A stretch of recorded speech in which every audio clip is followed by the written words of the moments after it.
don't know what to put in place. So they've got to be able to do a character development issue or a plan, but there's nothing there that they can go back and say, well, we're getting something out of them. I find this to be the dichotomy of education in poor districts. Here's the bad part. If the kid does really, really well, your funding gets cut off. Therefore, you can't continue to do what you did to get them up to the point where they were doing really, really well.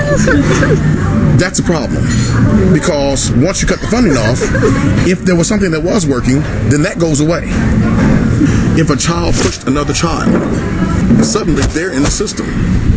After one or two pushes, which is what kids do, the next thing you know, the child is in the alternative learning center, getting ready to go to juvenile justice, which is going to cost them a great deal of money because now the parents caught up in the legal system. And that's what happens. The education actually winds up being detrimental to a whole family.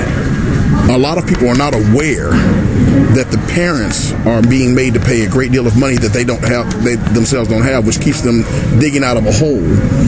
And it's an upside. It's a catch-22 situation. I don't have the money. I can't take care of my child properly.